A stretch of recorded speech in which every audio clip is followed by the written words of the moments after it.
Some say Li Longji was good at everything, except that he lived too long. If he had died 20 years earlier, perhaps he would truly deserve the praise of Emperor for the ages. Indeed, the contrast between Li Longji's first half of life and his later years is striking. In his youth, he dared to confront his grandmother Wu Zetian, and he could contend with his aunt, Princess Taiping, for power, showing extraordinary courage and determination. But in his later years, he became obsessed with his daughter-in-law Yang Yuhuan's peerless beauty, gradually choosing comfort and resignation. Today, I will take you to see how Li Longji personally pushed the Tang toward the brilliant Kaiyuan era, and why he watched helplessly as the dynasty fell into the blood and chaos of the Anlushan rebellion. This emperor, once one of the most industrious in history, nevertheless triggered a war that led to the dynasty's ruin. Old histories describe Li Longji as versatile, especially gifted in music, and handsome. Had he grown up peacefully in an ordinary family, he might have become a beloved artist. But life clearly had other plans for him. Li Longji's family life was filled with turmoil. Although his father Li Dan was emperor, at age 5 Li Longji was forced into exile when his father abdicated and his grandmother Wu Zetian took the throne as empress regnant. Young Li Longji was confined inside the palace for 7 full years, unable to go outside. When he was 8, his mother was summoned by Wu Zetian and then vanished from the world, becoming a missing person. Li Longji cried searching for his mother. His father could only grow angry but dared not speak out about his wife's disappearance. Perhaps this was Li Longji's earliest visceral lesson about power. Power can make a person disappear into thin air, and it can force others to keep silent. This terrifying, repressive period planted a streak of coldness and an obsession with power in his character. He even gave himself the childhood name Armen, echoing the defiant spirit of Cao Armen's willingness to wrong the world rather than be wrong. At 16, Wu Zetian was finally overthrown, and his elder uncle Li Xian ascended the throne. Li Longji regained freedom. Li Xian first appointed him as Shangui Fengyu, responsible for managing the horse stables, then sent him away from the capital to serve as deputy governor of Luzhou. During his 2 years in Luzhou, historical records say little about him, only that he built a pavilion there called Defeng Pavilion. De and Feng derive from the Analects, in which a questioner asked Confucius whether killing unruly people to make everyone fear and thus follow the right path was appropriate, and Confucius replied, it was unnecessary. Rulers' virtue is like the wind, and the people's virtue like the grass. The grass will always bend before the wind, meaning if leaders are upright, the people will naturally follow. From this we see the young Li Longji wanted to be an official who led by example. But soon turmoil returned to the capital. Emperor Li Xian suddenly died, and Empress Jiang seized power and dominated the court. To everyone's surprise, the 25-year-old Li Longji stood up. He gathered part of the palace forces, stormed into the imperial palace in a single bold move, exterminated the Wei clan, pushed his father Li Dan onto the throne, and made himself crown prince. Not long after, Li Dan abdicated and Li Longji ascended the throne. This was the bloody Tanglong Coup. But seizing the throne does not always equal securing real power. In many cases it does, yet the Tang was different. Many Tang emperors found their words carried little weight. Having been confined as a child and later sent away from the capital, Li Longji's foundation in the court was weak even after becoming emperor. Among the 7 chancellors then serving, 5 were aligned with his aunt, Princess Taiping. What could be done? If he eliminated Princess Taiping, would his father be displeased and accuse him of filial impiety? While Li Longji hesitated, a key figure spoke up. Filial piety to the Son of Heaven differs from ordinary filial piety. Doing good for the world is the truest form of filial piety. The speaker was Wang Ju, who had already attached himself to Li Longji when he was still crown prince, and the way he attached himself was dramatic. One day, Wang Ju suddenly arrived at the East Palace gate where Li Longji lived. The guards barred him, saying this was the crown prince's residence and no one may enter. Wang Ju laughed and retorted, What crown prince? Today the whole realm listens to Princess Taiping. Who has ever heard of any crown prince? Li Longji became intensely interested in this audacious man, immediately had Wang Ju brought into the palace and asked him, "Sir, tell me how I should seize power from my aunt." Wang Ju spoke volubly, and his core message was simple: kill Princess Taiping. If you do not kill her, do you really think she will let you go? In that instant, Li Longji was awakened. Even the idol Tower Man once said, "I would rather betray the world than let the world betray me." Power can make a man vanish or force him to keep silent. To avoid disappearing himself, he could only make his aunt disappear first. In the year 713, on the third day of the 7th month, Princess Taiping sent her daughter-in-law to launch a surprise attack on the Wood Hall, attempting to seize Li Longji. But Li Longji had already set an ambush at the Qianhua Gate, wiping out her close followers in one move. He then personally led troops out of Wood Hall, crushing Princess Taiping's forces. Many of her party members, more than dozens, were executed. Princess Taiping herself was ordered to take her own life at her home.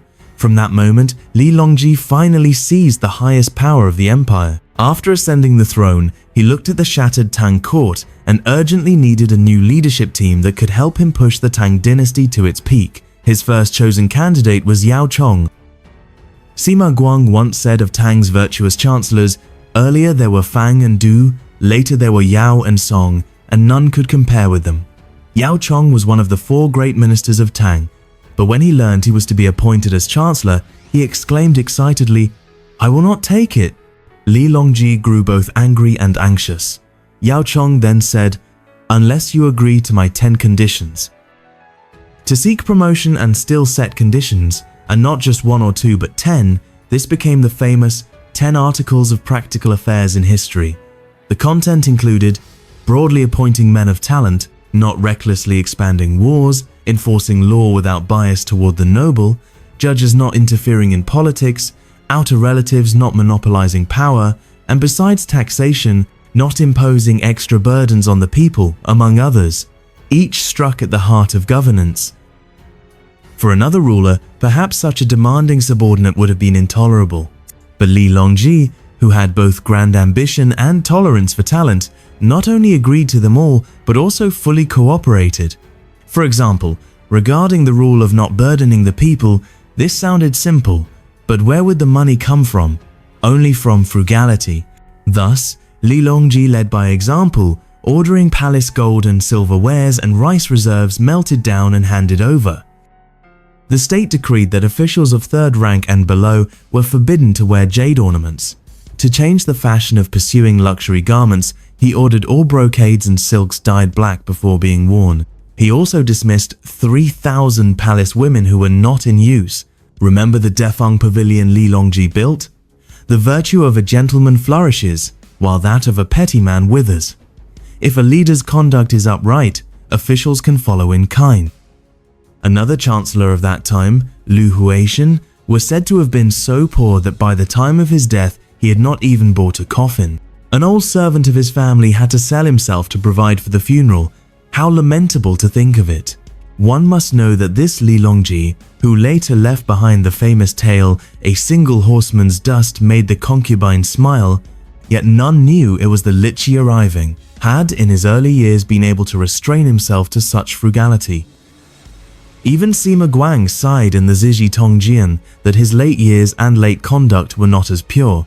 The allure of beauty is like a whirlpool in water, impossible to resist.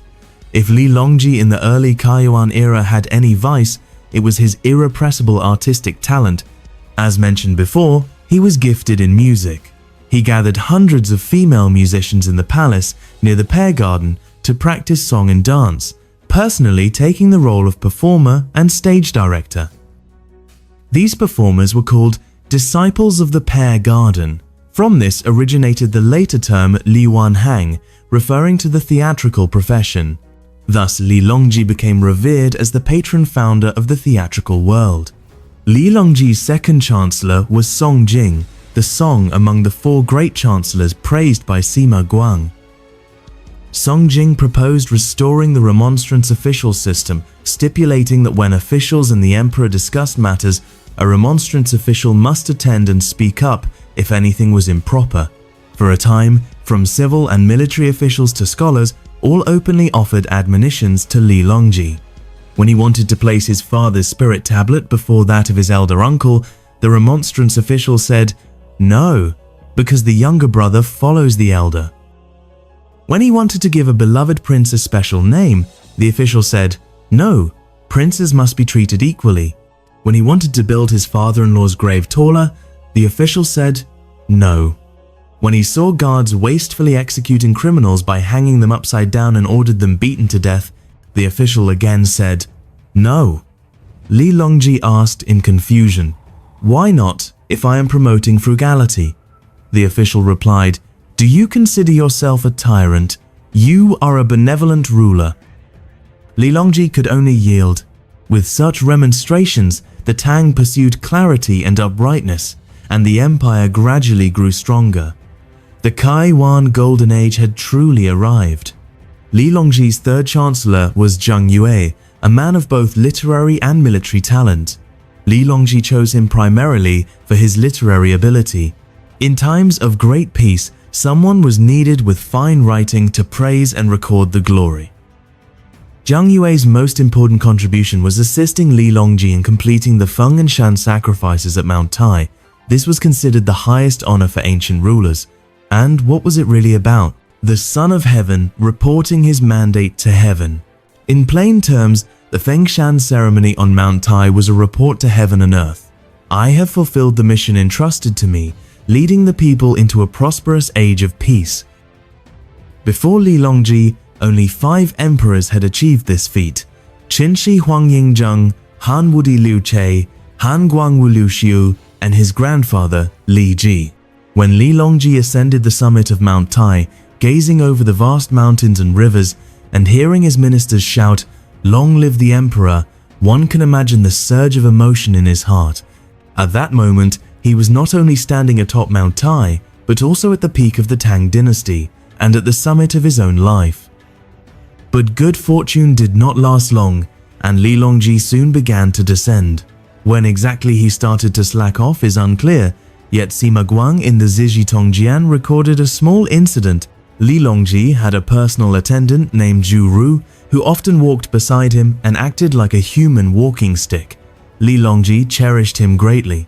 Once Zhu Ru entered the palace and quarreled with a minister over the right of way, neither yielding to the other.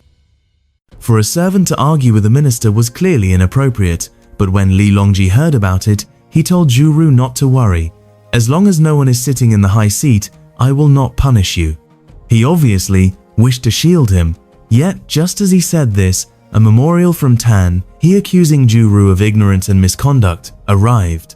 Li Longji immediately turned cold and had Zhu Ru executed. During this period, Li Longji increasingly enjoyed holding banquets in the palace and going out hunting. His chancellor Han Xiu was an upright man, and whenever Li Longji indulged in pleasure, someone would remind him, "That is Han Xiu, perhaps you have forgotten." From this, it is clear that Li Longji had shifted from active diligence to hidden idleness, and the remonstrations of his ministers began to irritate him. "I created a golden age at its peak. Can you not praise me more? I have labored all my life. Can I not now enjoy myself? Pretty words cost nothing if you want them. I will say them to you." In Li Longji's time, to prevent a chancellor from monopolizing power, they were usually replaced every 2 or 3 years, no matter how talented. Yet one man became an exception: Li Linfu, whose words were so sweet they seemed coated with honey. He remained chancellor for 19 years. Li Linfu was no ordinary official. Before presenting matters to Li Longji, he always bribed those around the emperor to learn his intentions, and then spoke only what pleased him. When Li Longji wished to depose the crown prince, though ministers objected and censors argued fiercely, Li Linfu said, "This is His Majesty's family affair, why ask outsiders?" When Li Longji wanted to promote frontier generals to the rank of minister despite opposition, Li Linfu again said, "The Son of Heaven raises men, must he consult with you?" For such flattering words, Li Longji was deeply satisfied. After decades on the throne, Li Longji had grown weary of those days when he dared not slack off. A slight relaxation would trigger the alarms of the censors, but after meeting Li Linfu, the situation changed. One day, Li Linfu gathered the censors and said, "Have you seen the horses in the Imperial Guard? They never neigh, yet they enjoy the feed of third-rank officials. Have you seen a guard horse that neighed? It would have been dragged out and beaten to death long ago." Now that the emperor's fame is so great, what is there to criticize? How many golden ages have you created? From then on, the censors dared not speak, becoming known as horses under the throne, silent mascots. At last, Li Longji could release himself completely, entrusting all affairs, great and small, to Li Linfu. Once Li Linfu controlled the court, he openly sold offices without restraint. The bureaucracy swelled, reaching 368,000 officials, 100 times the number under Emperor Taizong. On average, every 27 households had to support one official. The people were driven to sell their sons and daughters to pay taxes. Meanwhile, Li Longji devoted himself to eating, drinking, and pleasure, returning to his musical dreams, personally composing masterpieces that reached the pinnacle of Tang court entertainment, such as the celebrated Ni Shang Yuyi Coup. He also ordered lavish palace constructions. In his youth, he had economized by dismissing 3,000 palace women, yet now their number swelled to 40,000. Still, he felt no joy, life lacked passion, and he missed the feeling of first love. At this time, his favored eunuch Gao Lishi had a solution. He lured Li Longji's daughter-in-law Yang Yuhuan into the emperor's bathing pool. With such attentive service, Gao Lishi naturally gained even greater favor. His power in the Tang court at that time nearly reached its peak. All memorials sent from across the empire, whether from border garrisons, major strongholds, or the capital's core, had to pass through his hands for review and selection. As for routine matters without great importance, he could even decide them himself without reporting to the emperor. Thus, he became the first gatekeeper of court affairs. Officials and attendants in the palace, from top to bottom, treated him with deep awe. Crown Prince Li Heng had to respectfully call him second brother. Imperial princesses had to address him as grandfather. Even imperial sons-in-law, upon meeting him, had to bow their heads and greet him as Lord. This reverence far exceeded the treatment of ordinary eunuchs. Tang Xuanzong Li Longji's reliance on him was undisguised. He once openly sighed, "Only when Gao Lishi serves by my side at night can I sleep peacefully."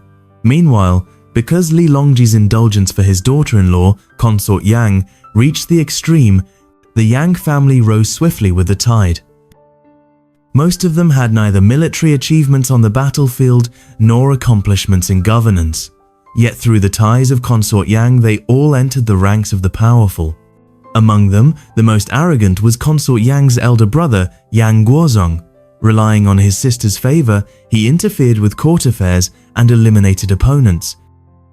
Any ministers unwilling to follow him or join his faction were removed from office under fabricated charges, or even condemned to death under the accusation of treason. He plunged the entire court into chaos. The glorious Kaiyuan Golden Age, once clear and prosperous, in just a few years declined rapidly. The former splendor was like a fading painting, irretrievably lost to the past. It was in such a backdrop that, on an ordinary Tang morning, the court welcomed a peculiar performer of loyalty, the mixed tribe general An Lushan. Shaking his fat body, he entered the grand hall. Seeing Li Longji seated on the dragon throne, he immediately knelt with a loud thud, performing the full ritual of 3 bows and 9 prostrations. Yet when facing Crown Prince Li Heng standing nearby, he completely ignored him, not even lifting his eyelids. A eunuch hurriedly reminded him, "General, this is the Crown Prince. By propriety, you should also pay respects." And Lushan feigned confusion and asked, "I only know there is a son of heaven in this world. I have never heard of a crown prince. The eunuch, suppressing his irritation, explained that the crown prince was the heir apparent, and when the Son of Heaven's life ended, he would inherit the throne.